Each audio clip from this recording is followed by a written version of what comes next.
Hello friends, welcome to my YouTube channel GK quiz. GK quiz में आप सभी का बहुत बहुत स्वागत है। एक बार फिर मैं आपके सामने उत्तर प्रदेश पुलिस की परीक्षा के लिए करंट अफेयर्स की वीडियो को लेकर उपस्थित हूं। आज की इस वीडियो में टोटल 100 प्रश्नों की श्रृंखला को कवर करने वाले हैं पूरे डिटेल के साथ। शुरुआत में मैंने फ्रेंड्स जो है लेटेस्ट क्वेश्चन को ऐड किया है, उसके बाद वाले सेशन में अगर बात करेंगे लगभग 5 से 7 क्वेश्चन इसमें लेटेस्ट है। उसके बाद जो है फ्रेंड्स जितने भी प्रश्न हैं वो लास्ट 12 मंथ के करंट अफेयर से हैं, जो कि आपके एग्जाम में कंफर्म बनने वाले हैं। पूरे डिटेल वाइज मैं इस वीडियो को कवर करूंगा, तो देरी न करते हुए चलिए शुरुआत करते हैं। यह पार्ट 1 है फ्रेंड्स। ऐसे ही मैं 4 से 5 पार्ट लेकर आऊँगा जिसमें उत्तर प्रदेश पुलिस से रिलेटेड कोई भी प्रश्न आपके एग्जाम में छूटकर नहीं जाने वाला है। तो चलिए शुरुआत करते हैं पहले क्वेश्चन से। पहला क्वेश्चन कह रहा है फ्रेंड्स, याद रखिएगा, खेलो इंडिया यूथ गेम्स 2024 की पदक तालिका में कौन सा राज्य शीर्ष पे रहा है। याद रखिएगा, मैंने कहा आपसे कि 5 से 7 क्वेश्चन मैंने किसमें ऐड किया है, जो लेटेस्ट वाला, ठीक है। तो चलिए बात करें खेलो इंडिया यूथ गेम्स 2024 की, तो इसकी पदक तालिका में जो है महाराष्ट्र शीर्ष पे रहा है, यानी इस क्वेश्चन का जो विकल्प है विकल्प नंबर बी बिल्कुल सही हो जाएगा। डिटेल में बात करते हैं फ्रेंड्स। खेलो इंडिया यूथ गेम्स की बात करें तो यह प्रतियोगिता भारत में स्कूल और कॉलेज के छात्रों के लिए एक राष्ट्रीय स्तर पर की खेल की एक प्रतियोगिता है। इस बार का आयोजन तमिलनाडु के 4 शहरों में चेन्नई, त्रिची, मदुरई और कोयम्बटूर में आयोजित किया गया था, ठीक है, जिसका उद्घाटन प्रधानमंत्री नरेंद्र मोदी के द्वारा किया गया था। और मैं शुभंकर की बात करूं तो मैस्कॉट से आपके एग्जाम में प्रश्न बनता है। खेलो इंडिया यूथ गेम्स का जो मैस्कॉट रहा है वो है बीरा मंगाई वेलू नाचियर। क्या है? बीरा मंगाई वेलू नाचियर, ये भी आपको याद रखना है। इस बार का 6वां संस्करण आयोजित किया गया था, ठीक है ना। शीर्ष स्थान पर महाराष्ट्र था, जिन्होंने 158 पदक जीते थे, 57 गोल्ड मेडल, 48 सिल्वर और 53 ब्रांज मेडलों के साथ कुल 158 पदक जीता था महाराष्ट्र ने। अगर आपसे प्रश्न पूछ ले कि किस मंत्रालय द्वारा इस खेल को आयोजित किया जाता है, तो युवा मामलों एवं खेल मंत्रालय के द्वारा इस खेल का आयोजन किया जाता है, खेलो इंडिया यूथ गेम्स का, ठीक है। तो उम्मीद करते हैं पहला क्वेश्चन आपको समझ में आया होगा।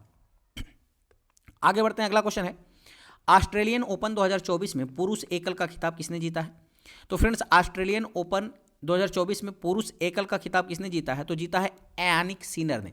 किसने जीता है? यानिक सिनर ने, जो कि इटली के रहने वाले हैं। इन्होंने ही ऑस्ट्रेलियन ओपन 2024 में पुरुष एकल का खिताब जीत लिया है, ये भी आपको याद रखना है।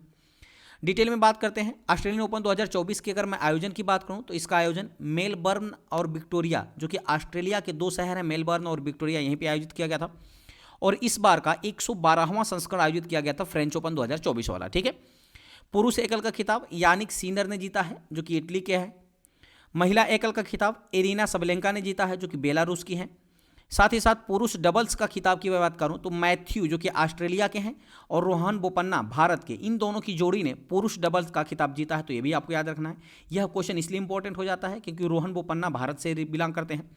वहीं महिला डबल्स का खिताब जो है फ्रेंड्स सिह सू वेई, जो कि ताइवान के हैं, और एलिस मर्टेस बेल्जियम की, इन दोनों ने महिला डबल्स का खिताब जीता है ऑस्ट्रेलियन ओपन 2024 का। ये भी आपको याद रखना है, ठीक है। चलिए आगे बढ़ते हैं। अगला क्वेश्चन है, 69वें फिल्म फेयर पुरस्कार 2024 में सर्वश्रेष्ठ अभिनेता का खिताब किसने जीता है। तो फ्रेंड्स याद रखिएगा, 69वें फिल्म फेयर अवार्ड 2024 में सर्वश्रेष्ठ अभिनेता का खिताब जीता है रणवीर कपूर ने। इनकी फिल्म एनिमल के लिए इनको सर्वश्रेष्ठ अभिनेता का पुरस्कार दिया गया है 69वें फिल्म फेयर पुरस्कार 2024 में, यानी विकल्प नंबर ए बिल्कुल सही हो जाएगा। डिटेल में अगर बात करें तो 69वें फिल्म फेयर समारोह का जो आयोजन है यह गांधीनगर गुजरात में हुआ था।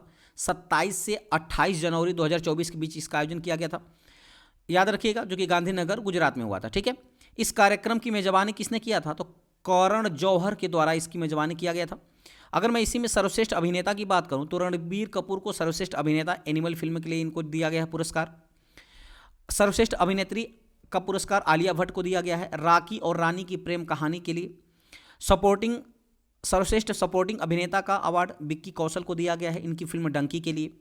जबकि सर्वश्रेष्ठ सपोर्टिंग अभिनेत्री का अवार्ड सवाना आजमी को दिया गया है राकी और रानी की प्रेम कहानी के लिए, ठीक है। तो ये था फ्रेंड्स आपके 69वें फिल्म फेयर अवार्ड के जो महत्वपूर्ण पुरस्कार थे, अभिनेता, अभिनेत्री, सपोर्टिंग एक्टर, सपोर्टिंग एक्ट्रेस। वहीं सर्वश्रेष्ठ निर्देशक की बात करूं तो विधु विनोद चोपड़ा को दिया गया है, जो मूवी है 12th फेल मूवी के लिए विधु विनोद चोपड़ा को सर्वश्रेष्ठ निर्देशक का पुरस्कार दिया गया है 69वें फिल्म फेयर समारोह में, ठीक है। चलिए आगे बढ़ते हैं अगले क्वेश्चन की तरफ। अगला क्वेश्चन है, झारखंड के नए मुख्यमंत्री कौन बने हैं। तो फ्रेंड्स याद रखिएगा, अभी हाल ही में झारखंड के नए मुख्यमंत्री बन गए हैं चंपई सोरेन। कौन बना है? चंपई सोरेन बना है, यानी इस क्वेश्चन का विकल्प नंबर बी बिल्कुल सही हो जाएगा। इसके पहले हेमंत सोरेन थे, जिन्होंने इस्तीफा दे दिया तो चंपाई सोरेन बने हैं। ठीक है, आगे बढ़ते हैं। अगला क्वेश्चन है, अंतरिम बजट 2024 में किस मंत्रालय को सबसे अधिक बजट आवंटित किया गया है? तो याद रखिएगा फ्रेंड्स, इसमें जो रक्षा मंत्रालय है ना, इसको सबसे ज़्यादा बजट आवंटित किया गया है अंतरिम बजट 2024 के तहत। ठीक है, अगर मैं बात करूं तो अंतरिम बजट को ही मिनी बजट के नाम से भी जाना जाता है, ये भी आपको याद रखना है। ठीक है, तो सबसे ज़्यादा किसको दिया गया है? तो रक्षा मंत्रालय को अंतरिम बजट में सबसे ज़्यादा बजट आवंटित किया गया है। डिटेल में बात करते हैं। वित्त मंत्री निर्मला सीतारमण ने 1 फरवरी 2024 को सुबह के 11 बजे संसद में अंतरिम बजट प्रस्तुत किया और यह छठा मौका है जब वित्त मंत्री निर्मला सीतारमण ने बजट पेश किया है। ठीक है ना, याद रखिए फ्रेंड, इसके पहले जो है शाम को 5 बजे बजट पेश किया जाता था, लेकिन अटल बिहारी वाजपेयी जब प्रधानमंत्री हुए तो उन्होंने इस प्रथा को तोड़ते हुए अब 11 बजे बजट को पेश किया जाता है। ठीक है, वित्त मंत्री के द्वारा। ठीक है, अगर मैं बात करूं तो इस बजट के अंतर्गत कुल 47.66 लाख करोड़ रुपए का बजट पेश किया गया है और इसमें रक्षा मंत्रालय को सबसे अधिक यानी 6.1 लाख करोड़ रुपए आवंटित किए गए हैं। उसके बाद 2.78 लाख करोड़ रुपए सड़क परिवहन एवं राजमार्ग मंत्रालय को आवंटित किया गया है। रेल मंत्रालय को 2.55 लाख करोड़ रुपए आवंटित किया गया है। उपभोक्ता खाद्य और लोक वितरण मंत्रालय को 2.13 लाख करोड़ रुपए का बजट आवंटित किया गया है। वहीं गृह मंत्रालय को 2.03 लाख करोड़ रुपए का बजट आवंटित किया गया है, तो ये भी आपको याद रखना है। आगे बढ़ते हैं। अगला क्वेश्चन है, भारत रत्न 2024 से किसे सम्मानित किया गया है? तो फ्रेंड्स याद रखिएगा, कर्पूरी ठाकुर को भारत रत्न पुरस्कार दिया गया है, यानी इस क्वेश्चन का जो विकल्प है विकल्प नंबर बी बिल्कुल सही हो जाएगा। डिटेल में बात कर लेते हैं। कर्पूरी ठाकुर कौन था फ्रेंड्स? तो यह बिहार के पूर्व मुख्यमंत्री भी रह चुके हैं, जिनको मरणोपरांत भारत रत्न से सम्मानित किया जाएगा। भारत रत्न भारत का सर्वोच्च नागरिक सम्मान है। कर्पूरी ठाकुर है फ्रेंड्स, ये बिहार के 2 बार जो सीएम बन चुके हैं और ये पहले गैर कांग्रेसी सीएम हैं, ये भी आपको याद रखना है, और 1 बार डिप्टी सीएम भी रह चुके हैं बिहार के। ठीक है, आगे बात करते हैं। 1967 में इन्होंने डिप्टी सीएम बने थे पहली बार, और इन्होंने डिप्टी सीएम बनते ही अंग्रेजी की अनिवार्यता को बिहार में खत्म कर दिया था। ठीक है, वह पिछड़े वर्गों के हितों की वकालत करते थे, ये भी आपको याद रखना है। भारत रत्न की मैं बात करूं तो भारत रत्न देश का सर्वोच्च नागरिक सम्मान है। यह सम्मान असाधारण राष्ट्रीय सेवा के लिए दिया जाता है। तो 2024 वाला किसको दिया गया है? तो फ्रेंड्स 2024 वाला दिया गया है कर्पूरी ठाकुर को। ठीक है, अभी हाल ही में जो है लाल कृष्ण आडवाणी को भी देने का घोषणा किया गया है, तो ये भी आपको याद रखना है। अगला प्रश्न डिटेल में और बात कर लेते हैं भारत सम्मान की। तो इसकी शुरुआत 1954 में हुई थी भारत रत्न की। प्रथम भारत रत्न विजेता थे डॉक्टर सर्वपल्ली राधाकृष्णन, जो कि 1954 में इनको प्रदान किया गया था। प्रथम भारत रत्न विजेता महिला की बात करें तो इंदिरा गांधी हैं, जिनको 1971 में प्रदान किया गया था, ये भी आपको याद रखना है। हालांकि 1954 में 3 लोगों को भारत रत्न दिया गया था, जिसमें से सर्वपल्ली राधाकृष्णन को, जो कि भारत के दूसरे राष्ट्रपति बने थे, चक्रवर्ती राजगोपालाचारी को दिया गया था, सीवी रमन को भी दिया गया था। भारत रत्न प्राप्त करता प्रथम वैज्ञानिक हैं सीवी रमन। ठीक है, याद रखिएगा 1954 में 3 लोगों को दिया गया था, लेकिन सबसे पहले किसको दिया गया था? तो सर्वपल्ली राधाकृष्णन को दिया गया था। ठीक है, अब तक 2 विदेशियों को भी भारत रत्न दिया जा चुका है, जिसमें से पहले हैं खान अब्दुल गफ्फार खान, जिसे सीमांत गांधी के नाम से जाना जाता है, पाकिस्तान से इनका संबंध है, और दूसरे व्यक्ति हैं नेल्सन मंडेला, जो कि दक्षिण अफ्रीका के पूर्व राष्ट्रपति रह चुके थे। इनको जो है भारत रत्न सम्मान दिया गया है। 2 विदेशी, कौन कौन? खान अब्दुल गफ्फार खान और नेल्सन मंडेला, ये भी आपको याद रखना है।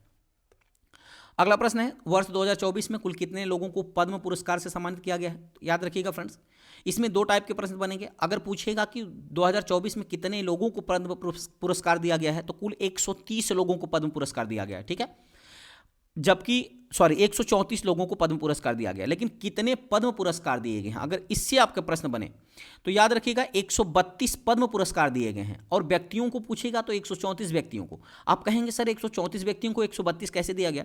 तो जो पद्मश्री है ना फ्रेंड्स, पद्मश्री 2 ऐसे व्यक्तियों को दिया गया है जो कि डीओ कैटेगरी में है। डीओ कैटेगरी का मतलब कि 2 व्यक्तियों को एक साथ दिया गया है।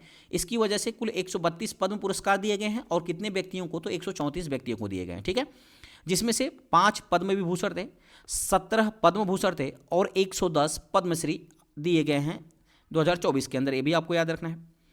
आगे बढ़ते हैं। अगला क्वेश्चन है, 2024 में कितने नागरिकों को पद्म विभूषण दिया गया है? तो अभी मैंने बताया फ्रेंड्स कि 5 नागरिकों को पद्म विभूषण दिया गया है। ठीक है, चलिए आगे बढ़ते हैं, डिटेल में बात कर लेते हैं। वो 5 नागरिक कौन कौन से हैं? तो बैजंती माला बाली, जो कि एक अभिनेत्री हैं, इनको कला के क्षेत्र में, तमिलनाडु की रहने वाली हैं, इनको कला के क्षेत्र में दिया गया है पद्म विभूषण। के चिरंजीवी जो कि अभिनेता हैं, इनको भी कला के क्षेत्र में, जो कि आंध्र प्रदेश के हैं, इनको दिया गया है। के चिरंजीवी एक अभिनेता हैं जिनको चिरंजीवी के नाम से भी लोग जानते हैं, ठीक है। एम के वेंकैया नायडू जो कि पूर्व राष्ट्रपति रह चुके हैं, इनको सार्वजनिक मामलों के लिए दिया गया है, इनका भी संबंध आंध्र प्रदेश से है। बिंदेश्वर पाठक सुलभ इंटरनेशनल के संस्थापक, जिनका अभी हाल ही में मृत्यु हो गया है, इनको मरणोपरांत पद्म विभूषण दिया गया है, जो कि इनका सामाजिक कार्य है, ये बिहार से बिलोंग करते हैं। पद्म सुब्रमण्यम को, जो कि भारतनाट्यम के डांसर हैं, इनको कला के क्षेत्र में दिया गया है और तमिलनाडु से इनका संबंध है। तो ये 5 लोग हैं फ्रेंड्स जिनको पद्म विभूषण से सम्मानित किया गया है। तो इनके नाम आपको याद रखना बहुत ही जरूरी है, क्योंकि प्रश्न आपसे पूछ लिया जाएगा कि निम्न में से किसको पद्म विभूषण 2024 नहीं दिया गया है। तो ये 5 नाम याद रखेंगे, तभी आप नहीं वाले प्रश्नों को हल कर पाएंगे। अगला प्रश्न है, गणतंत्र दिवस समारोह 2024 के मुख्य अतिथि कौन थे फ्रेंड्स? याद रखिएगा, गणतंत्र दिवस 2024 का जो 75वां गणतंत्र दिवस इस बार मनाया गया है, उसके मुख्य अतिथि थे इमैनुअल मैक्रों। कौन था? इमैनुअल मैक्रों थे। यानी इस क्वेश्चन का जो विकल्प है, विकल्प नंबर सी बिल्कुल सही हो जाएगा। डिटेल में बात करते हैं, 26 जनवरी 1950 को भारत का संविधान पूर्ण रूप से लागू हुआ था और इसी दिन 1950 में भारत का अपना पहला गणतंत्र दिवस मनाया था। 2024 में भारत ने अपना 75वीं वर्षगांठ मनाया है। गणतंत्र दिवस 2024 के मुख्य अतिथि कौन थे? तो इमैनुअल मैक्रों थे, जो कि फ्रांस के राष्ट्रपति हैं। वहीं किस थीम के साथ 75वीं वर्षगांठ मनाई गई? तो विकसित भारत और भारत लोकतंत्र की जननी, इस थीम के साथ 2024 का 75वीं वर्षगांठ मनाई गई। ये भी आपको याद रखना है गणतंत्र दिवस की, ठीक है। चलिए आगे बढ़ते हैं। अगला क्वेश्चन है, गणतंत्र दिवस परेड में निर्णायकों की पसंद श्रेणी में किस राज्य की झांकी पहले स्थान पर रही है? तो देखिए फ्रेंड्स, एक निर्णायकों की पसंद श्रेणी पूछा जाएगा और एक दर्शकों के पसंद श्रेणी पूछा जाएगा। तो निर्णायकों की पसंद श्रेणी में किस राज्य की झांकी को पहला स्थान दिया गया है? तो याद रखिएगा फ्रेंड्स, ये दिया गया है ओडिशा राज्य को ना, यानी इस क्वेश्चन का विकल्प नंबर सी बिल्कुल सही हो जाएगा। अच्छा, यहीं पे अगला डिटेल में बात करते हैं। गणतंत्र दिवस परेड में निर्णायकों की पसंद में जो है ओडिशा को पहला झांकी का पुरस्कार दिया गया है, दूसरे नंबर गुजरात पे और तीसरे नंबर पे तमिलनाडु पे। लेकिन वहीं अगर मैं बात करूं फ्रेंड्स कि गणतंत्र दिवस परेड में लोगों की पसंद की श्रेणी में पहले स्थान पे कौन है, तो गुजरात की झांकी पहले स्थान पे रही है, उत्तर प्रदेश की झांकी जो है या दूसरे स्थान पे, आंध्र प्रदेश की झांकी तीसरे स्थान पर रही है। तो ये भी आपको याद रखना है। अगर पूछे कि किस मंत्रालय की झांकी को दिया गया है, तो संस्कृति मंत्रालय की झांकी को पहला स्थान दिया गया। ये भी आपको याद रखना है जब मंत्रालय आपसे पूछेगा तब। अगला क्वेश्चन है, अयोध्या में रामलला की प्राण प्रतिष्ठा किस तिथि को मनाई गई है? तो फ्रेंड्स याद रखिएगा, अयोध्या में रामलला की प्राण प्रतिष्ठा जो है वो 22 जनवरी 2024 को मनाई गई है। यानी इस क्वेश्चन का विकल्प नंबर बी बिल्कुल सही हो जाएगा। अब अयोध्या रामलला से बनने वाले जितने भी महत्वपूर्ण फैक्ट हैं उनको हम देख लेते हैं। अयोध्या में रामलला की प्राण प्रतिष्ठा 22 जनवरी 2024 को पीएम नरेंद्र मोदी के द्वारा की गई थी। अगर मैं उनके भूमि पूजन की बात करूं कि राम मंदिर का भूमि पूजन या शिलान्यास किसके द्वारा किया गया था, तो ये भी प्रधानमंत्री नरेंद्र मोदी के द्वारा ही किया गया था। 5 अगस्त 2020 को इसका शिलान्यास किया गया था। मंदिर की कुल ऊंचाई 161 फीट होने वाली है। मंदिर के वास्तुकार बहुत इंपॉर्टेंट है। तो मंदिर के आर्किटेक्ट कौन थे? चंद्रकांत सोमपुरा जो है मंदिर के आर्किटेक्ट थे। और रामलला की जो मूर्ति है उसकी मूर्तिकार कौन थे? तो अरुण योगीराज। याद रखिएगा, अरुण योगीराज जो है वो रामलला की मूर्ति के मूर्तिकार थे। रामलला की मूर्ति की ऊंचाई की बात करें तो 51 फीट इसकी ऊंचाई, 51 इंच इसकी ऊंचाई है। और इसका निर्माण किसने किया था इस मंदिर का? तो लार्सन एंड टुब्रो कंपनी यानी L&T के द्वारा इसका निर्माण किया गया था। अगर आपसे प्रश्न पूछे कि किस ट्रस्ट या किस समिति के द्वारा राम मंदिर का निर्माण किया गया था, तो जो है सुप्रीम कोर्ट के आदेश पर श्री राम जन्मभूमि तीर्थ क्षेत्र समिति बना था। इसी समिति के तहत ही राम मंदिर का निर्माण किया गया है। तो ये भी आपको याद रखना है।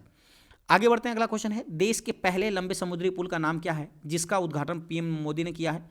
तो फ्रेंड्स याद रखिएगा, उसका नाम है अटल बिहारी वाजपेयी सेवरी नहवा सेवा अटल सेतु, ठीक है, जिसको शार्ट में अटल सेतु के नाम से भी जाना जाता है। तो पूरा नाम है अटल बिहारी वाजपेयी सेवरी नहवा सेवा अटल सेतु, जिसका अभी हाल ही में उद्घाटन किया है प्रधानमंत्री नरेंद्र मोदी ने, जो कि देश का सबसे लंबा समुद्री पुल है। ये भी आपको याद रखना है, ठीक है। चलिए डिटेल में बात करते हैं। देश का सबसे लंबा समुद्री पुल जो कि मुंबई में बनकर तैयार हुआ है, इसका नाम पूर्व प्रधानमंत्री अटल बिहारी वाजपेयी के नाम पर अटल बिहारी वाजपेयी सेवरी नहवा सेवा अटल सेतु रखा गया है। इसके उद्घाटन की बात करें तो इसका उद्घाटन 12 जनवरी 2024 को प्रधानमंत्री नरेंद्र मोदी के द्वारा किया गया। अगर अटल ब्रिज की बात करें फ्रेंड्स, तो अटल ब्रिज जो है ना, यह सबसे लंबा एवं दुनिया का 12वां सबसे लंबा समुद्री ब्रिज है। ये भी आपको याद रखना है। इसकी लंबाई कुल 21.8 किलोमीटर इसकी लंबाई है। इसमें कुल 17,840 करोड़ रुपए की लागत आई थी बनाने में। यह मुंबई को नवी मुंबई से जोड़ने का कार्य करता है अटल सेतु, ठीक है। इसका निर्माण सीमा संगठन सीमा सड़क संगठन यानी BRO, बॉर्डर रोड ऑर्गेनाइजेशन और इरकान कंपनी, इन्फिनेटिव और साथ ही साथ SP Singla construction private limited के द्वारा मिलकर इसका निर्माण किया गया, जिसकी आधारशिला किसने रखा था? तो वर्ष 2016 में प्रधानमंत्री नरेंद्र मोदी दिसंबर के माह में इसकी आधारशिला रखे थे, तो ये भी आपको याद रखना है। अगला प्रश्न है, फ्रांस के सबसे कम उम्र के युवा और सबसे पहले समलैंगिक प्रधानमंत्री कौन बने हैं? तो फ्रेंड्स, फ्रांस के सबसे कम उम्र के युवा और समलैंगिक प्रधानमंत्री कौन बने हैं, यानी पहले समलैंगिक प्रधानमंत्री कौन बने हैं? तो फ्रेंड्स याद रखिएगा, ये बन गए हैं ग्रेबियल अटल। कौन बन गया है? ग्रेबियल अटल, यानी इस क्वेश्चन का विकल्प नंबर ए बिल्कुल सही हो जाएगा। डिटेल में बात करते हैं, फ्रांस की बात आई है तो फ्रांस की राजधानी पेरिस होती है, यहाँ की मुद्रा यूरो है और यहाँ के प्रेसिडेंट हैं यानी राष्ट्रपति हैं इमैनुअल मैक्रों। ये इंपॉर्टेंट हो जाते हैं क्योंकि अभी गणतंत्र दिवस पे समारोह में इन्होंने शिरकत किया था, यानी भारत में मुख्य अतिथि के तौर पर आए थे। प्रधानमंत्री कौन बन गया है? तो ग्रेबियल अटल बन गए हैं, ये भी आपको याद रखना है। अगला प्रश्न है, भूटान के नए प्रधानमंत्री कौन बने हैं? फ्रेंड्स तो याद रखिएगा, भूटान के नए प्रधानमंत्री बन गए हैं सेरिंग तोबगे, यानी इस क्वेश्चन का जो विकल्प है विकल्प नंबर बी बिल्कुल सही हो जाएगा। सेरिंग तोबगे जो है भूटान के नए प्रधानमंत्री बन गए हैं। भूटान की बात आई है तो भूटान की राजधानी थिम्पू है, जो कि सबसे बड़ा शहर है भूटान का, थिम्पू, ये भी आपको याद रखना है। और मुद्रा की बात करें तो भूटानी जो नगुल्ट्रा मिस्क यहाँ की भूटानी मुद्रा है। जिग्मे शेखर नामग्याल वांगचुक यहाँ के राजा हैं और नए प्रधानमंत्री बन गए हैं सेरिंग तोबगे, ये भी आपको याद रखना है। आगे बढ़ते हैं, अगला क्वेश्चन आपके सामने है फ्रेंड्स कि कोपरनिकस क्लाइमेट चेंज सर्विस की रिपोर्ट के अनुसार दुनिया का सबसे गर्म साल रिकॉर्ड पिछले 1 लाख साल में सबसे ज़्यादा कौन सा जो साल था वो गर्म घोषित किया गया है? तो फ्रेंड्स याद रखिएगा, इस क्वेश्चन का जो विकल्प है विकल्प नंबर डी बिल्कुल सही हो जाएगा। जो वर्ष 2023 है ना, यही कोपरनिकस क्लाइमेट चेंज सर्विस की रिपोर्ट के अनुसार दुनिया का सबसे गर्म साल रहा है, ठीक है, यानी विकल्प नंबर डी बिल्कुल सही हो जाएगा। अगला प्रश्न है, इंडियन ओलंपिक एसोसिएशन यानी IOA के नए CEO कौन बने हैं? तो फ्रेंड्स याद रखिएगा, इंडियन ओलंपिक एसोसिएशन के जो नए CEO बन गए हैं वो कौन बने हैं? तो वो बन गए हैं रघुराम अय्यर। कौन बना है? रघुराम अय्यर, यानी इस क्वेश्चन का विकल्प नंबर ए बिल्कुल सही हो जाएगा, ठीक है। अच्छा, अगर मैं IOA की, अगर इंडियन ओलंपिक कमेटी के अध्यक्ष की बात करूं तो फ्रेंड्स अध्यक्ष कौन है? तो अध्यक्ष है PT ऊषा। याद रखिएगा कौन है? PT ऊषा जो है ये अध्यक्ष हैं, ये भी आपको याद रखना है। चलिए आगे बढ़ते हैं, अगला क्वेश्चन है, गोल्डन ग्लोब्स समारोह 2024 में सर्वश्रेष्ठ फिल्म का अवार्ड किसे मिला है? तो फ्रेंड्स गोल्डन ग्लोब्स समारोह 2024 में सर्वश्रेष्ठ फिल्म का अवार्ड मिला है ओपेनहाइमर को। किसको मिला है? ओपेनहाइमर को, यानी इस क्वेश्चन का जो विकल्प है विकल्प नंबर बी बिल्कुल सही हो जाएगा।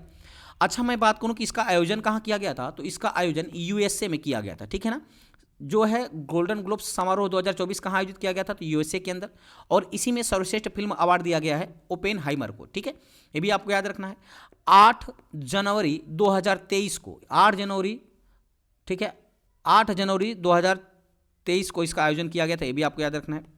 आगे बढ़ते हैं, अगला क्वेश्चन है, गोल्डन ग्लोब्स अवार्ड, अच्छा अभी इसको बताया, गोल्डन ग्लोब्स अवार्ड 2024 समारोह में बेस्ट डायरेक्टर का अवार्ड किसने जीता है? सॉरी, ये 2024 होगा ना, क्या होगा? 2024। अगला है, गोल्डन ग्लोब्स समारोह 2024 में बेस्ट डायरेक्टर का अवार्ड किसने जीता है? तो फ्रेंड्स बेस्ट डायरेक्टर की बात करें तो क्रिस्टोफर नोगल। किसने जीता है? क्रिस्टोफर नोगल ने बेस्ट डायरेक्टर का अवार्ड जीता है। किस फिल्म के लिए इनको दिया गया है? तो ओपेनहाइमर फिल्म के लिए, ठीक है, यानी इस क्वेश्चन का जो विकल्प है विकल्प नंबर ए बिल्कुल सही हो जाएगा। अगला क्वेश्चन है, गोल्डन ग्लोब्स अवार्ड 2024 में बेस्ट एक्टर पुरुष का अवार्ड किसने जीता है? तो बेस्ट एक्टर की बात करें फ्रेंड्स तो बेस्ट एक्टर का अवार्ड जीता है सिलियन मर्फी ने। इनकी फिल्म ओपेनहाइमर के लिए इनको बेस्ट एक्टर का अवार्ड दिया गया है गोल्डन ग्लोब्स अवार्ड 2024, यानी इस क्वेश्चन का विकल्प नंबर सी बिल्कुल सही हो जाएगा। अगला प्रश्न है, गोल्डन ग्लोब्स समारोह 2024 में बेस्ट एक्ट्रेस का अवार्ड किसने जीता है? तो फ्रेंड्स बेस्ट एक्ट्रेस की अवार्ड की मैं बात करूं तो ये जीता है लिली ग्लैडस्टोन ने। किसने जीता है? लिली ग्लैडस्टोन ने। इनकी film killer of the flower moon के लिए इनको दिया गया है गोल्डन ग्लोब्स अवार्ड 2024, ठीक है, यानी इस क्वेश्चन का विकल्प नंबर डी बिल्कुल सही हो जाएगा। आगे बढ़ते हैं, अगला क्वेश्चन है, पुस्तक 4 स्टार्स ऑफ डेस्टिनी किस पूर्व सेना अध्यक्ष की आत्मकथा है? तो फ्रेंड्स 4 स्टार्स ऑफ डेस्टिनी जो है ना, यह जनरल मनोज मुकुंद नरवणे की प्रमुख आत्मकथा है, यानी इस क्वेश्चन का जो विकल्प है विकल्प नंबर बी बिल्कुल सही हो जाएगा। चलिए आगे बढ़ते हैं, अगला क्वेश्चन है, किस IIT ने पहला हाई रेंज भूस्खलन जोखिम मानचित्र बनाया जिसमें खतरनाक क्षेत्रों की पहचान करने और बचाव करने में आसानी होगी? तो फ्रेंड्स याद रखिएगा, इसको बनाया है IIT दिल्ली ने, यानी इस क्वेश्चन का जो विकल्प है विकल्प नंबर सी बिल्कुल सही हो जाएगा, ठीक है। IIT दिल्ली ने पहला हाई रेंज भूस्खलन जोखिम मानचित्र बनाया है जिससे कि खतरनाक क्षेत्रों की पहचान किया जा सकेगा और वहाँ पे आसान जो बचाव कार्य है वो आसानी से किया जा सकेगा। अगला प्रश्न है, ब्लूमबर्ग बिलियनियर्स इंडेक्स 2023 के अनुसार, ब्लूमबर्ग बिलियनियर्स इंडेक्स के अनुसार 100 अरब डॉलर की संपत्ति हासिल करने वाली दुनिया की पहली महिला कौन बन गई है? तो फ्रेंड्स याद रखिएगा, ये दुनिया की पहली महिला बन गई हैं फ्रैंकोइस वेटेनकोर्ट मेयर्स। कौन बन गई हैं? फ्रैंकोइस वेटेनकोर्ट मेयर्स जो है ये 100 अरब डॉलर की संपत्ति हासिल करने वाली दुनिया की पहली महिला बन गई हैं। यानी इस क्वेश्चन का विकल्प नंबर सी बिल्कुल सही हो जाएगा। डिटेल में बात करते हैं, फ्रैंकोइस वेटेनकोर्ट मेयर्स जो हैं ब्लूमबर्ग बिलियनियर्स इंडेक्स के अनुसार 100 अरब डॉलर की संपत्ति हासिल करने वाली दुनिया की पहली महिला बन गई हैं। इनकी कुल संपत्ति 100.1 मिलियन डॉलर हो चुकी है। ठीक है, ये लॉरियल बोर्ड की वाइस चेयरमैन है, ये भी आपको याद रखना है, वाइस चेयरपर्सन है। अगला प्रश्न है, किस देश में स्थित ज्वालामुखी माउंट लेबोटोबी लाकी में विस्फोट हुआ है, जिससे कि यहाँ के आसपास रहने वाले हजारों लोगों को इलाकों से बाहर निकाला गया है? तो याद रखिएगा फ्रेंड्स, यह कहाँ का है? तो यह इंडोनेशिया का है। कहाँ का ज्वालामुखी है? इंडोनेशिया का। माउंट लेबोटोबी लाकी कहाँ का ज्वालामुखी है? तो इंडोनेशिया का है। क्वेश्चन का विकल्प नंबर बी बिल्कुल सही हो जाएगा। यहीं पर भी हाल ही में विस्फोट हुआ है, ये भी आपको याद रखना है। अगला क्वेश्चन है, वर्ष 2024 में ब्रिक्स के सदस्य देशों की संख्या 5 से बढ़कर कितनी हो गई है? तो फ्रेंड्स वर्ष 2024 में ब्रिक्स के सदस्य देशों की संख्या 5 से बढ़कर के 10 हो गई है। यानी इस क्वेश्चन का विकल्प नंबर बी बिल्कुल सही हो जाएगा। पहले इसमें ब्राजील, रसिया, इंडिया, चाइना और साउथ अफ्रीका थे, लेकिन 5 और नए देश इसमें जुड़ गए हैं। हालांकि 6 देशों ने मंजूरी दिया था, लेकिन अर्जेंटीना जो है फ्रेंड्स ये अपना नाम वापस ले लिया और कहा कि मैं इसका सदस्य नहीं बनूंगा। ठीक है ना, तो अब कितने हो गए? तो 5 हो गए, यानी कुल 10 सदस्य हैं वर्तमान में ब्रिक्स देशों के साथ। ठीक है, डिटेल में बात करते हैं। ब्रिक्स के वर्तमान अध्यक्ष हैं रूस के राष्ट्रपति व्लादिमीर पुतिन। इन्होंने ही 1 जनवरी 2024 को 5 नए देशों को अस्थायी सदस्यता की घोषणा की। इसमें ब्रिक्स के सदस्य देश पहले से कितने थे? 5, अब कितने हो गए हैं? 10 हो गए हैं। ठीक है, 5 नए देश में कौन कौन जुड़ेगा? तो मिस्र, इथोपिया, ईरान, सऊदी अरब और संयुक्त अरब अमीरात, ये जो हैं 5 नए देश जुड़ गए हैं। इसके पहले कितने थे? तो ब्राजील, रूस, जर्मनी, भारत, चीन और साउथ अफ्रीका थे। ठीक है, चलिए आगे बढ़ते हैं। अगला क्वेश्चन है, ब्रिक्स से सहमति मिलने के बाद बावजूद किस देश ने इसका सदस्य बनने से इनकार कर दिया है? तो फ्रेंड्स याद रखिएगा, ये अर्जेंटीना जो है इसका सदस्य बनने से इनकार कर दिया है। यानी इस क्वेश्चन का जो विकल्प है, विकल्प नंबर ए बिल्कुल सही हो जाएगा। ठीक है, चलिए आगे बढ़ते हैं। डिटेल में बात करते हैं। वर्ष 2023 में दक्षिण अफ्रीका में हुए ब्रिक्स शिखर सम्मेलन के दौरान 6 देशों को ब्रिक्स में शामिल करने पर औपचारिक सहमति बन गई थी। उस वक्त अर्जेंटीना ने भी ब्रिक्स में शामिल होने की रुचि दिखाई थी, लेकिन देश में चुनाव के बाद सत्ता परिवर्तन हुआ और अर्जेंटीना ने जो है ब्रिक्स से दूरी बना ली।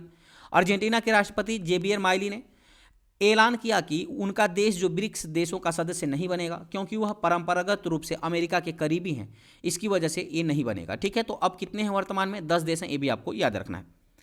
अगला प्रश्न है, केंद्रीय मंत्री नितिन गडकरी ने कहां पर 8वें भारत जल प्रभाव शिखर सम्मेलन का उद्घाटन किया है? तो याद रखिएगा फ्रेंड्स, इसका उद्घाटन नई दिल्ली के अंदर किया गया है। यानी इस क्वेश्चन का विकल्प नंबर ए बिल्कुल सही हो जाएगा। 8वें क्रम का भारत जल प्रभाव शिखर सम्मेलन का उद्घाटन कहाँ किया गया है? तो नई दिल्ली के अंदर। किसने किया है? तो केंद्रीय मंत्री नितिन गडकरी के द्वारा किया गया है। अगला प्रश्न है, भारतीय तटरक्षक बल ने किस राज्य में 9वां राष्ट्रीय प्रदूषण प्रतिक्रिया अभ्यास आयोजित किया है? तो याद रखिएगा फ्रेंड्स, ये किया है गुजरात के अंदर। यानी इस क्वेश्चन का विकल्प नंबर सी बिल्कुल सही हो जाएगा।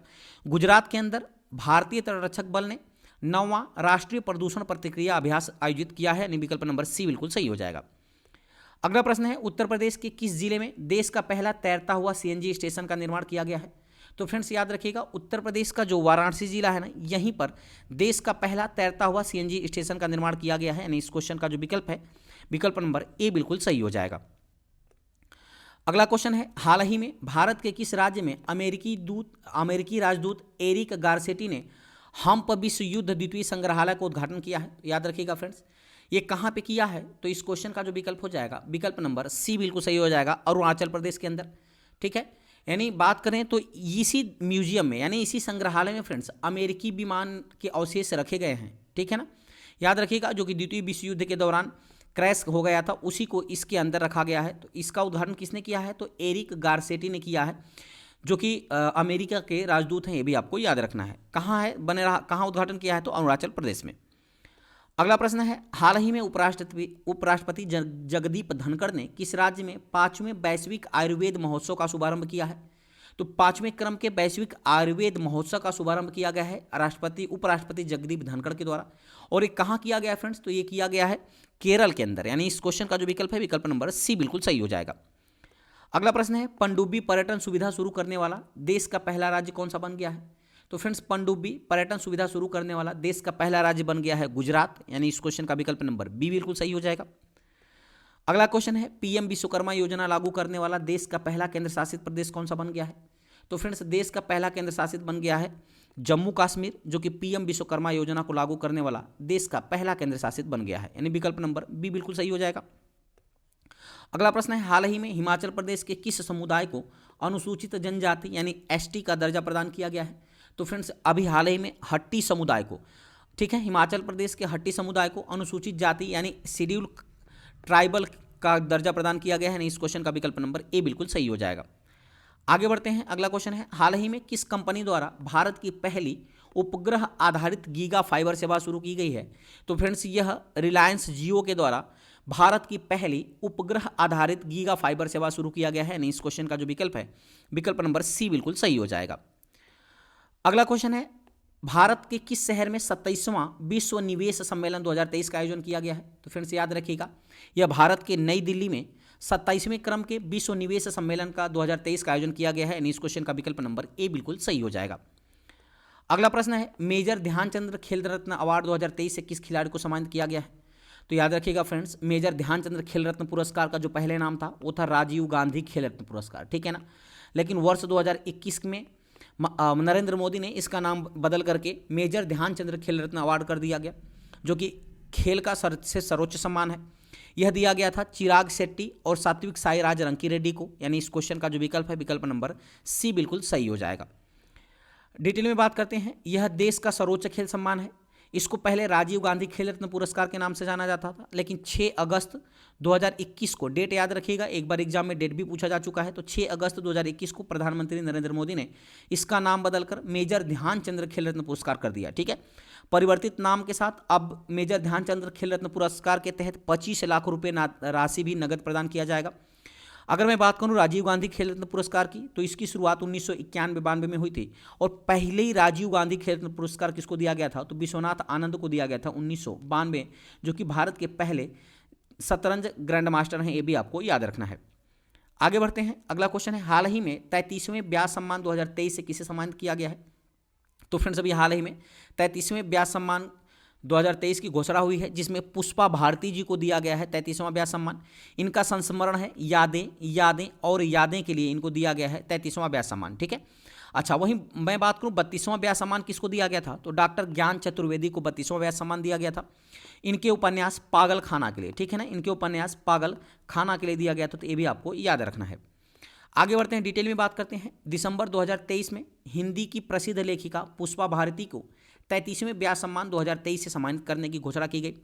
पुष्पा भारती को यह सम्मान वर्ष 2016 में प्रकाशित उनके संस्मरण यादें यादें और यादें के लिए दिया जाएगा।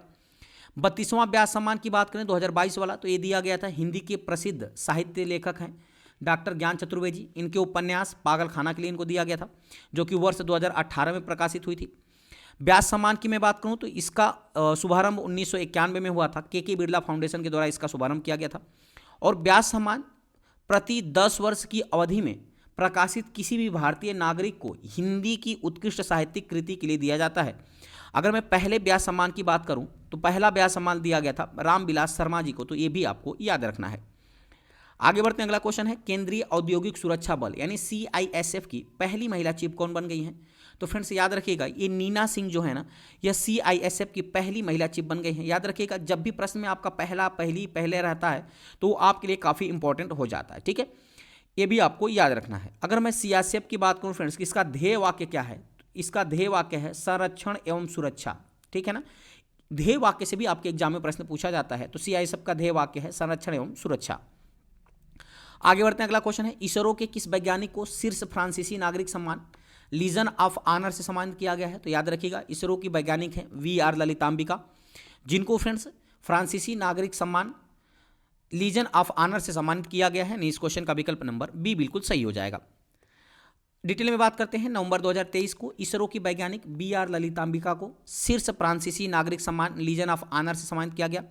उन्हें यह सम्मान भारत फ्रांस अंतरिक्ष सहयोग को बढ़ावा देने के लिए दिया गया है, तो ये भी आपको याद रखना है। अगला प्रश्न है, विश्व का सबसे बड़ा ध्यान केंद्र स्वरवेद महामंदिर कहाँ स्थित है, जिसका अनावरण अभी हाल ही में प्रधानमंत्री नरेंद्र मोदी के द्वारा किया गया है। तो फ्रेंड्स याद रखिएगा, ये जो है ना, ये वाराणसी में इसका अनावरण किया गया है, ये वाराणसी में स्थित है, यानी इस क्वेश्चन का विकल्प नंबर सी बिल्कुल सही हो जाएगा। ठीक है, कहाँ स्थित है फ्रेंड्स, तो वाराणसी में। अगर मैं बात करूँ तो इसका उद्घाटन किसने किया था, तो प्रधानमंत्री नरेंद्र मोदी ने। यह 7 मंजिला है फ्रेंड्स, कितने मंजिला है, तो यह 7 मंजिला होने वाला है, और इसमें एक साथ याद रखिएगा, एक साथ 20,000 लोग बैठकर साधना कर सकते हैं। ठीक है ना, ये इतना बड़ा है। अगर मैं बात करूं कि इसका उद्घाटन कब किया गया था, तो 18 दिसंबर, याद रखिएगा 18 दिसंबर 2023 को इसका उद्घाटन प्रधानमंत्री नरेंद्र मोदी के द्वारा किया गया है, जो कि वाराणसी में स्थित है। वाराणसी उत्तर प्रदेश का एक शहर है और प्रधानमंत्री मोदी का संसदीय क्षेत्र है, ये भी आपको याद रखना है। आगे बढ़ते हैं, अगला क्वेश्चन है, यूनेस्को ने गुजरात के किस पारंपरिक नृत्य को अमूर्त सांस्कृतिक विरासत की सूची में शामिल किया है। तो याद रखिएगा, जो गरबा नृत्य है गुजरात का, इसको यूनेस्को ने friends intangible cultural heritage site में इसको शामिल किया है। यह 15वां इंटेंजिबल हेरिटेज साइट है, ये भी आपको याद रखना है। आगे बढ़ते हैं, अगला क्वेश्चन है, भारत का कौन सा पड़ोसी देश दुनिया का सबसे बड़ा अफीम उत्पादक देश बन गया है। तो फ्रेंड्स याद रखिएगा, भारत का जो पड़ोसी देश है म्यांमार, यह दुनिया का सबसे बड़ा अफीम उत्पादक देश बन गया है, यानी इस क्वेश्चन का जो विकल्प है, विकल्प नंबर बी बिल्कुल सही हो जाएगा। अभी हाल ही में फ्रेंड्स म्यांमार में मोचा भी तूफान आया था, ये भी आपको याद रखना है, तो इससे भी प्रश्न बन जाएगा, जिसका नामकरण बांग्लादेश ने किया था, तो ये भी आपको याद रखना है, मोचा। ठीक है, सॉरी, बांग्लादेश ने बिपरजॉय का नामकरण किया था, तो मोचा का नामकरण किसने किया था, ये आपको कमेंट करके बताना है। ठीक है ना, बांग्लादेश का नाम बिपरजॉय का नामकरण किया था। आगे बढ़ते हैं, अगला क्वेश्चन है 44 number, Bharat heavy electric limited यानी भेल के निदेशक के रूप में किसे नियुक्त किया गया है। तो फ्रेंड्स याद रखिएगा, जो भेल के निदेशक के रूप में किसे नियुक्त किया गया है, तो इस क्वेश्चन का विकल्प नंबर जो है ए बिल्कुल सही हो जाएगा, बानी वर्मा को। बानी वर्मा को भारत हैवी इलेक्ट्रिक लिमिटेड यानी भेल के निदेशक के रूप में नियुक्त किया गया है। अगला प्रश्न बात करते हैं डिटेल में। भेल का फुल फॉर्म होता है Bharat heavy electric limited. Bharat में सार्वजनिक क्षेत्रों की इंजीनियरिंग व विनिर्माण क्षेत्रों की सबसे बड़ी कंपनी है, जिसकी स्थापना 1964 में हुई थी और मुख्यालय नई दिल्ली में स्थित है। भेल की स्थापना किस देश के सहयोग से की गई है, ये भी प्रश्न बनता है, तो इसकी स्थापना ब्रिटेन के सहयोग से किया गया है, तो ये भी आपको याद रखना है। अगला प्रश्न है, WHO की विश्व मलेरिया रिपोर्ट 2023 के अनुसार वर्ष 2022 में मलेरिया के कितने मामले पाए गए हैं भारत के अंदर, ये भी यानी कितने मामले मलेरिया के पाए गए हैं। तो फ्रेंड्स याद रखिएगा, भारत में मलेरिया के कुल 33,89,000 मामले पाए गए हैं। इस क्वेश्चन का विकल्प नंबर बी बिल्कुल सही हो जाएगा। अगला प्रश्न आपके सामने है, किस प्रसिद्ध बॉलीवुड अभिनेता को इटली के प्रतिष्ठित नागरिक सम्मान order of merit of Italian Republic से सम्मानित किया गया है। तो फ्रेंड्स याद रखिएगा, ये सम्मानित किया गया है कबीर बेदी जी को, यानी इस क्वेश्चन का विकल्प नंबर ए बिल्कुल सही हो जाएगा। कबीर बेदी को अभी हाल ही में जो इटली का प्रतिष्ठित नागरिक सम्मान है order of merit of Italian Republic, इससे सम्मानित किया गया है। अगला क्वेश्चन है, हाल ही में विजय हजारे ट्रॉफी 2023-24 किसने जीती है। तो फ्रेंड्स विजय हजारे ट्रॉफी की मैं बात करूं तो इसको जीत लिया है हरियाणा की टीम ने, यानी इस क्वेश्चन का जो विकल्प है विकल्प नंबर ए बिल्कुल सही हो जाएगा। अगला क्वेश्चन है, BBC sport personality of the year 2023 से किसे सम्मानित किया गया है। तो BBC sport personality of the year 2023 से सम्मानित किया गया है फ्रेंड्स याद रखिएगा मैरी एरप्स को, यानी इस क्वेश्चन का जो विकल्प है विकल्प नंबर डी बिल्कुल सही हो जाएगा। मैरी एरप्स कौन है फ्रेंड्स, तो यह इंग्लैंड की गोलकीपर हैं जिनको BBC sport personality of the year 2023 से सम्मानित किया गया है। अगला प्रश्न है, दुनिया का सबसे ऊंचे युद्ध क्षेत्र सियाचिन में तैनात होने वाली भारतीय सेना की पहली महिला चिकित्सा अधिकारी कौन बनी है। फ्रेंड्स याद रखिएगा, भारतीय जो है सेना की पहली महिला चिकित्सा अधिकारी अगर पूछ लिया जाए तो इस क्वेश्चन का जो विकल्प हो जाएगा विकल्प नंबर सी बिल्कुल सही हो जाएगा, शिवा चौहान हो जाएगा। कौन हो जाएगा, शिवा चौहान। ठीक है, अच्छा, अगर वही प्रश्न पूछे कि सियाचिन ग्लेशियर में ऑपरेशनल पोस्ट पर तैनात होने वाली भारत की पहली महिला चिकित्सा अधिकारी कौन बनी है, तो आप आंसर क्या करेंगे फ्रेंड्स, तो आप आंसर करेंगे कैप्टन फातिमा वसीम, यानी इस क्वेश्चन का जो विकल्प है विकल्प नंबर ए बिल्कुल सही हो जाएगा। ठीक है ना, 2 क्वेश्चन इससे बनेंगे। चलिए आगे बढ़ते हैं। अगला क्वेश्चन है, क्रैश फायर टेंडर यानी CFT ऑपरेट करने वाली देश की पहली एयरपोर्ट महिला फाइटर कौन बन गई हैं? तो फ्रेंड्स याद रखना है, ये बन गई हैं दिशा नाइक, यानी इस क्वेश्चन का जो विकल्प है, विकल्प नंबर सी बिल्कुल सही हो जाएगा। क्रैश फायर टेंडर ऑपरेट करने वाली देश की पहली महिला फाइटर बन गई हैं, फायर फाइटर दिशा नाइक। अगला प्रश्न है उससे पहले डिटेल बात कर लेते हैं। क्रैश फायर टेंडर CFT क्या होता है फ्रेंड्स? तो याद रखिएगा, यह विशेष अग्निशमन इंजन है जिसका उपयोग करके हवाई अड्डों, सैन्य हवाई अड्डों और हवाई अड्डों पर विमान बचाव में अग्निशमन के लिए किया जाता है। इसको ऑपरेट करने वाली देश की पहली महिला एयरपोर्ट महिला बन गई हैं दिशा नायक, ये भी आपको याद रखना है। अगला प्रश्न है, दुनिया का सबसे गहरी प्रयोगशाला कहाँ बनाई गई है? तो फ्रेंड्स याद रखिएगा, दुनिया का सबसे गहरी प्रयोगशाला बनाई गई है चाइना के अंदर, यानी इस क्वेश्चन का जो विकल्प है, विकल्प नंबर ए बिल्कुल सही हो जाएगा। डिटेल में बात करते हैं, दुनिया की सबसे गहरी प्रयोगशाला चीन के सिचुआन प्रांत में बनाई गई है। यह प्रयोगशाला ब्रह्मांड के सबसे बड़े अनसुलझे रहस्य डार्क मैटर को सुलझाने के लिए, यानी इसका अध्ययन करने के लिए बनाई गई है चाइना के अंदर, ये भी आपको याद रखना है। अगला प्रश्न है, लोकमान्य तिलक राष्ट्रीय पुरस्कार 2023 से किसे सम्मानित किया गया है? तो फ्रेंड्स लोकमान्य तिलक पुरस्कार 2023 की बात करें तो इसे सम्मानित किया गया है प्रधानमंत्री नरेंद्र मोदी को, यानी इस क्वेश्चन का विकल्प नंबर बी बिल्कुल सही हो जाएगा। लोकमान्य तिलक राष्ट्रीय पुरस्कार किस क्षेत्र में दिया जाता है? तो राष्ट्र की प्रगति व विकास करने वाले लोगों को दिया जाता है लोकमान्य तिलक राष्ट्रीय पुरस्कार। इस बार किसको दिया गया है? प्रधानमंत्री नरेंद्र मोदी को, यानी इस क्वेश्चन का विकल्प नंबर बी बिल्कुल सही हो जाएगा। अगला प्रश्न है, केंद्र सरकार द्वारा बुनियादी शिक्षा को बढ़ावा देने के लिए कौन सा ऐप लॉन्च किया गया है? तो फ्रेंड्स याद रखिएगा, केंद्र सरकार के द्वारा बुनियादी शिक्षा को बढ़ावा देने के लिए जो ऐप लॉन्च किया गया है उस ऐप का नाम है उल्लास ऐप। क्या है? उल्लास ऐप, यानी इस क्वेश्चन का विकल्प नंबर बी बिल्कुल सही हो जाएगा।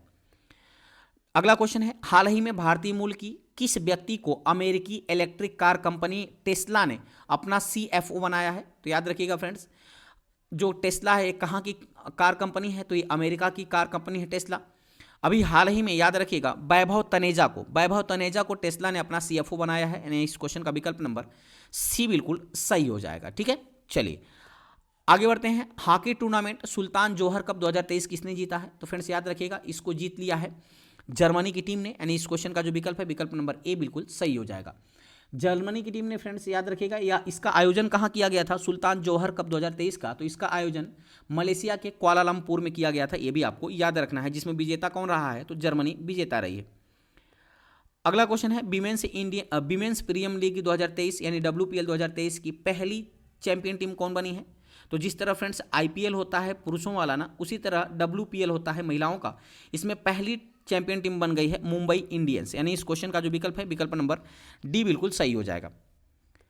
डिटेल में बात करते हैं विमेंस प्रीमियर लीग 2023 की, तो मुंबई इंडियंस ने दिल्ली कैपिटल को 7 विकेट से हराकर WPL 2023 का खिताब अपने नाम कर लिया है। इस बार का पहला ही संस्करण आयोजित किया गया है और इसका आयोजन कहाँ किया गया था? मुंबई में। इसमें कुल 5 टीमों ने भाग लिया था। ऑरेंज कैप विजेता रही हैं मैगलेनिंग, जो कि दिल्ली कैपिटल की तरफ से खेलती थी। पर्पल कैप रही हैं हेली मैथ्यूज, जो कि मुंबई इंडियंस की तरफ से खेली थी। वहीं प्लेयर ऑफ द टूर्नामेंट भी हेली मैथ्यूज बनी है, ये भी आपको याद रखना है।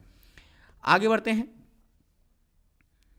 अगला क्वेश्चन है, पुरुष हॉकी विश्व कप 2023 का खिताब किस देश की टीम ने जीता है? तो फ्रेंड्स याद रखिएगा, पुरुष हॉकी विश्व कप 2023 का खिताब जीत लिया है जर्मनी की टीम ने, यानी इस क्वेश्चन का जो विकल्प है, विकल्प नंबर ए बिल्कुल सही हो जाएगा। ठीक है, चलिए डिटेल में बात करते हैं। पुरुष हॉकी विश्व कप 2023 का फाइनल मुकाबला भुवनेश्वर के कलिंगा स्टेडियम में जर्मनी और बेल्जियम के बीच खेला गया, जिसमें जर्मनी ने बेल्जियम को पेनाल्टी शूट आउट में हरा करके यह खिताब अपने नाम किया है।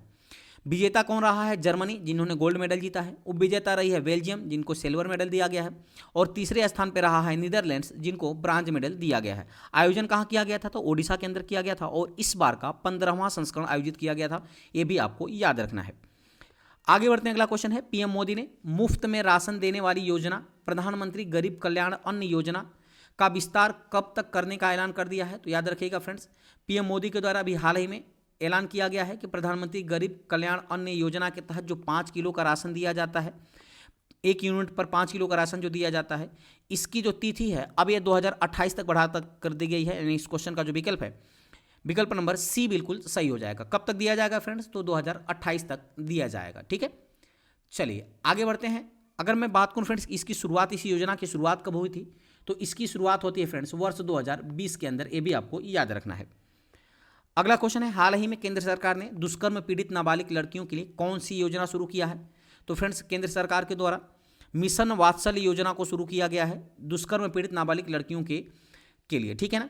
अच्छा, इसके अंतर्गत क्या होगा फ्रेंड्स कि मान लीजिए कोई लड़की का कोई दुष्कर्म हो जाता है, वह लड़की प्रेग्नेंट हो जाती है, तो घर वाले उसको घर से निकाल देते हैं, तो उसके भरण पोषण और उसके जो है आश्रय प्रदान करने के लिए मिशन वात्सल्य योजना चलाया गया है। किसके द्वारा? तो केंद्र सरकार के द्वारा, यानी इस क्वेश्चन का विकल्प नंबर ए बिल्कुल सही हो जाएगा।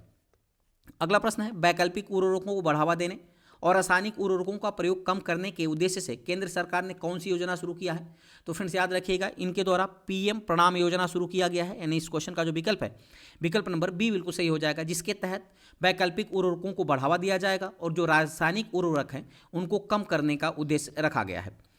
आगे बढ़ते हैं, अगला क्वेश्चन है, प्रधानमंत्री नरेंद्र मोदी ने रामसर स्थलों के संरक्षण के लिए किस योजना को शुरू किया है? तो फ्रेंड्स अभी हाल ही में प्रधानमंत्री नरेंद्र मोदी द्वारा अमृत धरोहर योजना शुरू किया गया है, जिससे कि जो रामसर स्थल है ना उनका संरक्षण किया जा सके, यानी इस क्वेश्चन का विकल्प नंबर ए बिल्कुल सही हो जाएगा। अगला क्वेश्चन है, निम्न में से कौन सा, अच्छा एक क्वेश्चन और बनता है फ्रेंड्स कि भारत में कुल कितने रामसर स्थल हैं वर्तमान में? तो कुल 80 बन गए हैं ना, ये भी आपको याद रखना है। इसके पहले 75 थे और अभी हाल ही में 5 और नए रामसर स्थल बने हैं, तो इनकी संख्या 80 हो गई है। अगला प्रश्न है, निम्न में से कौन सा गीत विश्व का सबसे लंबा गीत बन गया है? तो फ्रेंड्स याद रखिएगा, जो श्री रामचरितमानस गीत है ना, यह विश्व का सबसे लंबा गीत बन गया है। अच्छा, इसको कंपोज किसने किया है? तो इसको कंपोज किया है वाराणसी के रहने वाले हैं, याद रखिएगा वाराणसी के रहने वाले हैं जगदीश पिल्लई। किसने है फ्रेंड्स? जगदीश पिल्लई ने किया है, तो ये भी आपको याद रखना है, ठीक है। अच्छा, मैं बात करूँ फ्रेंड्स कि कितने समय का ये है, तो 138 घंटा 41 मिनट, याद रखिएगा 138 घंटा 41 मिनट और 20 सेकंड का इस इतने अवधि का रामचरितमानस है, और इतने लंबे अवधि के साथ इन्होंने अपना रिकॉर्ड गिनीज वर्ल्ड बुक में दर्ज करा दिया है। अगला क्वेश्चन है फ्रेंड्स, हाल ही में देश के सभी गांवों का मानचित्रण और दस्तावेजीकरण करने के लिए किस केंद्रीय मंत्रालय द्वारा मेरा गांव मेरी धरोहर परियोजना को शुरू किया गया है? तो फ्रेंड्स याद रखिएगा, ये शुरू किया गया है संस्कृति मंत्रालय के द्वारा, यानी इस क्वेश्चन का जो विकल्प है विकल्प नंबर सी बिल्कुल सही हो जाएगा।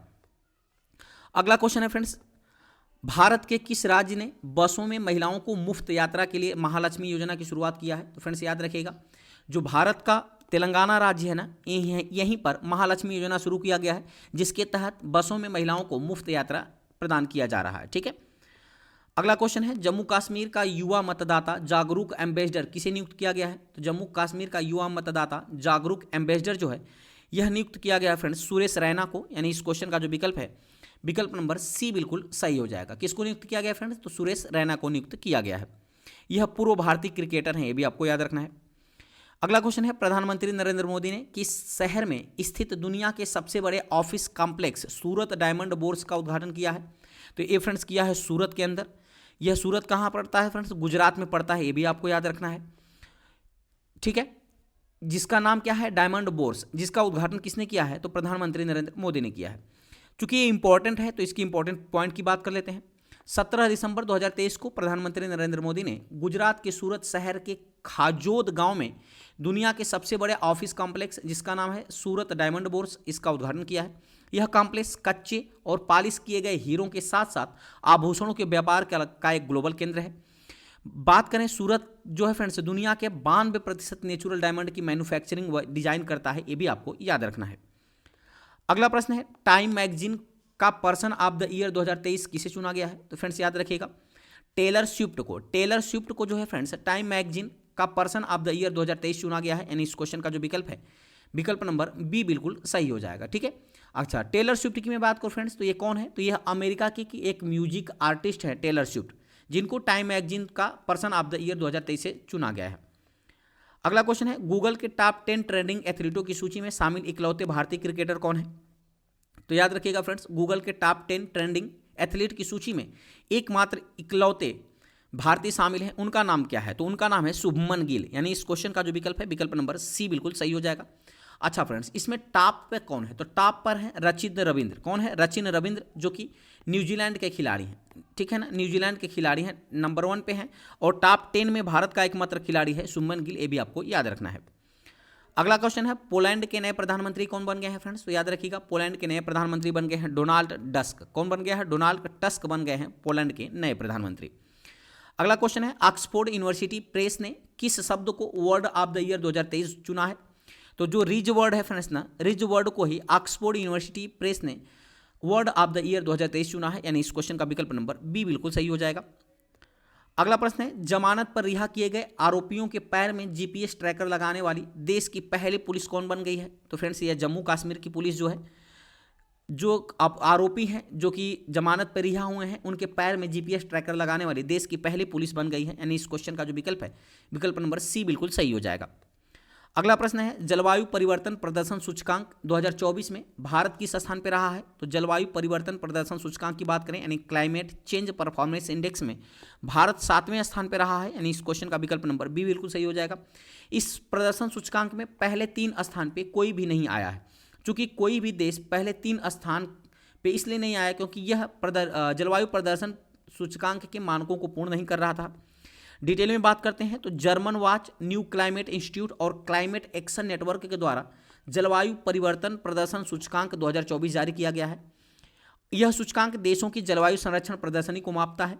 इस सूचकांक में 4 श्रेणियों में मूल्यांकन करके तैयार किया जाता है। पहला, ग्रीन हाउस गैस उत्सर्जन देखा जाता है और नवीकरणीय ऊर्जा स्रोत, ऊर्जा का उपयोग कितना हुआ है, वहाँ की जलवायु नीति, यानी इसके तहत ही इस इंडेक्स को जारी किया जाता है। तो जलवायु परिवर्तन प्रदर्शन सूचकांक में प्रथम 3 पर खाली रखे गए हैं, यानी किसी ने मानक को नहीं पूरा किया है, क्योंकि किसी देश ने भी सूचकांक के सभी श्रेणियों में इतना बेहतर प्रदर्शन नहीं किया है। पहले अगर मैं बात करूँ कि चौथे देश पे कौन है, तो डेनमार्क है, एस्टोनिया 5वें पर है, फिलीपींस 6ठे पे है और भारत 7वें स्थान पर है। ये भी आपको याद रखना है। अगला प्रश्न है फ्रेंड्स, भारत के शेख हसन खान ने किस महाद्वीप की सबसे ऊंची चोटी माउंट बिशन पर भारतीय ध्वज फहराया है? तो ये भी आपको याद रखना है। ये फहराया अंटार्कटिका महाद्वीप पर, यानी इस क्वेश्चन का जो विकल्प है विकल्प नंबर बी बिल्कुल सही हो जाएगा। शेख हसन खान की मैं बात करूं फ्रेंड्स, तो ये कहाँ के रहने वाले हैं? तो ये केरल राज्य से संबंधित है। ये भी आपको याद रखना है। अगला प्रश्न है, किस देश ने दुनिया का सबसे तेज इंटरनेट लॉन्च किया है? तो फ्रेंड्स याद रखिएगा, दुनिया का सबसे तेज इंटरनेट लॉन्च किया है चाइना ने, यानी इस क्वेश्चन का विकल्प नंबर सी बिल्कुल सही हो जाएगा। चाइना ने 1.2 टीबीपीएस यानी इसका मतलब टेराबाइट पर सेकेंड इंटरनेट मुहैया कराने वाला पहला देश बन गया है चाइना। ठीक है, चलिए आगे बढ़ते हैं। अगला क्वेश्चन है, किस देश के पूर्व क्रिकेटर मुथैया मुरलीधरन की बायोपिक 800 रिलीज हुई है? तो फ्रेंड्स याद रखिएगा, मुथैया मुरलीधरन जो है ये श्रीलंका के क्रिकेटर थे, जिनकी बायोपिक 800 अभी हाल ही में रिलीज हुई है। नहीं, इस क्वेश्चन का विकल्प नंबर बी बिल्कुल सही हो जाएगा। अगला प्रश्न है, हाल ही में पुस्तक सिंधिया और 1857 का विमोचन किया गया, इसके लेखक कौन है? तो फ्रेंड्स सिंधिया और 1857 का विमोचन किया गया है। इसकी अगर मैं बात करूं फ्रेंड्स लेखक की, तो याद रखिएगा इसके लेखक कौन है? तो इसके लेखक है फ्रेंड्स अरुंधति राय। कौन है? अरुंधति राय है, यानी इस क्वेश्चन का विकल्प नंबर इसके लेखक है राकेश पाठक। कौन है? राकेश पाठक, यानी इस क्वेश्चन का जो विकल्प है विकल्प नंबर ए बिल्कुल सही हो जाएगा। कौन है? तो राकेश पाठक है ना, अरुंधति राय नहीं है। कौन है फ्रेंड्स? तो राकेश पाठक हैं। चलिए आगे बढ़ते हैं। अगला क्वेश्चन है आपके सामने, हाल ही में कौन सा राज्य अपने सभी जिलों में हॉल मार्किंग के केंद्र स्थापित करने वाला पहला राज्य बन गया है? तो जो केरल राज्य है फ्रेंड्स, ये पहला राज्य बन गया है जो कि अपने सभी जिलों में हॉल मार्किंग केंद्र स्थापित किया है ना, यानी इस क्वेश्चन का विकल्प नंबर ए बिल्कुल सही हो जाएगा। आगे बढ़ते हैं। अगला क्वेश्चन है, बुकर पुरस्कार 2023 पॉल लिंच को दिया गया, उनका संबंध किस देश से है? तो याद रखिएगा, बुकर पुरस्कार 2023 किसको दिया गया है? तो पॉल लिंच को दिया गया है। अगर मैं बात करूँ ये कहाँ के रहने वाले हैं, तो ये आयरलैंड के रहने वाले हैं, यानी इस क्वेश्चन का विकल्प नंबर बी बिल्कुल सही हो जाएगा। डिटेल में बात करते हैं, बुकर पुरस्कार 2023 पॉल लिंच को उनके उपन्यास पैगंबर सांग के लिए दिया गया है और इनका संबंध आयरलैंड देश से है। वहीं अगर आपसे प्रश्न पूछ ले कि बुकर पुरस्कार 2022 जो वो किसको दिया गया है, तो ये दिया गया है सेहान करुणा तिलका को। ये कहाँ के रहने वाले हैं? तो ये रहने वाले हैं श्रीलंका के। ठीक है ना। इनके उपन्यास the 7 moon of Maali Almeida के लिए इनको दिया गया था वर्ष 2022 वाला बुकर पुरस्कार, ये भी आपको याद रखना है। आगे बढ़ते हैं। अगला क्वेश्चन है, गोरखपुर का रिकॉर्ड तोड़कर दुनिया का सबसे लंबे प्लेटफार्म वाला रेलवे स्टेशन कौन सा बन गया है? तो याद रखिएगा, श्री सिद्धारूढ़ा स्वामी जी रेलवे स्टेशन बन गया है गोरखपुर का रिकॉर्ड तोड़कर दुनिया का सबसे लंबा प्लेटफार्म, यानी इस क्वेश्चन का विकल्प नंबर डी बिल्कुल सही हो जाएगा। अच्छा, इसकी लंबाई कितनी है फ्रेंड्स? तो इसकी लंबाई है 1507 मीटर, ये भी आपको याद रखना है। ठीक है, साथ ही साथ यह कहाँ स्थित है? तो ये कर्नाटक के धारवाड़ जिले में, यह कर्नाटक के धारवाड़ में स्थित है, ये भी आपको याद रखना है।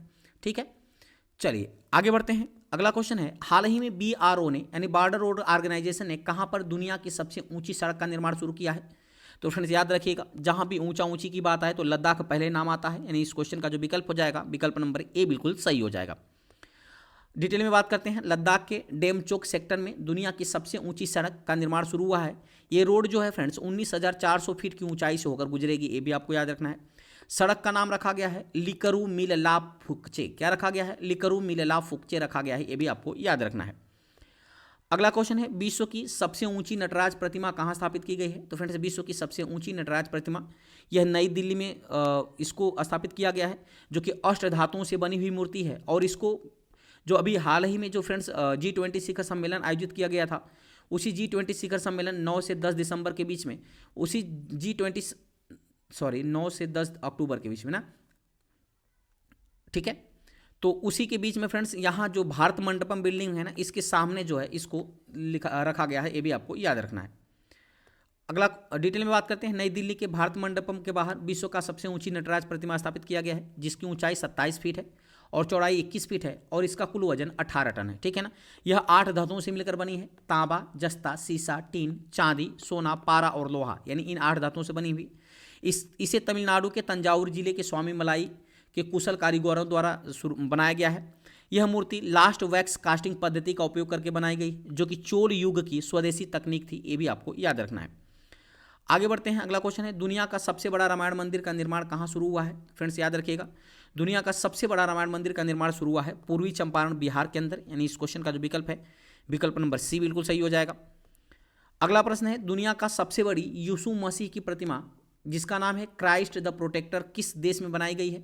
चूंकि यह दुनिया की सबसे बड़ी है, जिसका नाम है क्राइस्ट द प्रोटेक्टर, इसको कहाँ बनाया गया फ्रेंड्स? तो याद रखिएगा, इसको बनाया गया है ब्राजील के अंदर, यानी इस क्वेश्चन का जो विकल्प है, विकल्प नंबर बी बिल्कुल सही हो जाएगा। अगर मैं इसकी ऊंचाई की बात करूं तो यह 43 मीटर ऊंची है। कितनी है फ्रेंड्स? 43 मीटर ऊंची है। फीट में बात करूं तो 141 फीट ऊंची है, ये भी आपको याद रखना है। अगला प्रश्न है, भारत के बाहर दुनिया का सबसे बड़ा हिंदू मंदिर कहाँ बनकर तैयार हुआ है? तो याद रखिएगा, यह भारत के बाहर दुनिया का सबसे बड़ा हिंदू मंदिर अमेरिका में बनकर तैयार हुआ है। अमेरिका के न्यू जर्सी शहर में, अमेरिका के न्यू जर्सी शहर में बनकर तैयार हुआ है, यानी इस क्वेश्चन का विकल्प नंबर ए बिल्कुल सही हो जाएगा, ठीक है। चलिए आगे बढ़ते हैं, अगला क्वेश्चन है, दुनिया की सबसे ऊंची भगवान शिव की प्रतिमा विश्वास स्वरूपम यानी स्टैचू ऑफ बिलीफ कहाँ स्थित है? तो याद रखिएगा फ्रेंड्स, यह स्थित है राजस्थान में, यानी इस क्वेश्चन का जो विकल्प है, विकल्प नंबर ए बिल्कुल सही हो जाएगा। राजस्थान के राजसमंद जिले के नाथद्वारा में स्थित है, जिसकी ऊंचाई 112 मीटर है, ये भी आपको याद रखना है। अगला प्रश्न है, पश्चिम बंगाल सरकार ने किस से अपना नया ब्रांड एम्बेसडर नियुक्त किया है? तो याद रखिएगा, सौरभ गांगुली को पश्चिम बंगाल का ब्रांड एम्बेसडर नियुक्त किया गया है, यानी इस क्वेश्चन का विकल्प नंबर ए बिल्कुल सही हो जाएगा। यानी इसके साथ साथ त्रिपुरा का भी ब्रांड एम्बेसडर बनाया गया है सौरभ गांगुली को। त्रिपुरा टूरिज्म का ब्रांड एम्बेसडर भी किसको बनाया गया है? तो सौरभ गांगुली को ही बनाया गया है, विकल्प नंबर बी बिल्कुल सही हो जाएगा। अगला प्रश्न है, जियो मार्ट ने किसे अपना नया ब्रांड एम्बेसडर नियुक्त किया है? तो याद रखिएगा फ्रेंड्स, जियो मार्ट ने महेंद्र सिंह धोनी को अपना नया ब्रांड एम्बेसडर नियुक्त किया गया है, यानी इस क्वेश्चन का विकल्प नंबर बी बिल्कुल सही हो जाएगा। इसके अलावा चुनाव आयोग ने अपना नया नेशनल आइकन किसे बनाया है? तो ये बनाया है अभिनेता राजकुमार राव को अपना नया नेशनल आइकन बनाया है, ये भी आपको याद रखना है। इसके पहले किसको बनाया था? तो सचिन तेंदुलकर को, और उसके पहले पंकज त्रिपाठी को बनाया था, ठीक है। चलिए आगे बढ़ते हैं, अगला क्वेश्चन है, भारत निर्वाचन आयोग ने प्रसिद्ध लोक गायिका मैथिली ठाकुर को किस राज्य का आइकन बनाया है? तो याद रखिएगा, बिहार राज्य का आइकन बनाया है भारत निर्वाचन आयोग ने, ठीक है, मैथिली ठाकुर को। यह एक लोक गायिका है, ये भी आपको याद रखना है, यानी इस क्वेश्चन का विकल्प नंबर सी बिल्कुल सही हो जाएगा। लगे हाथ एक और प्रश्न देख लेते हैं, ठीक है।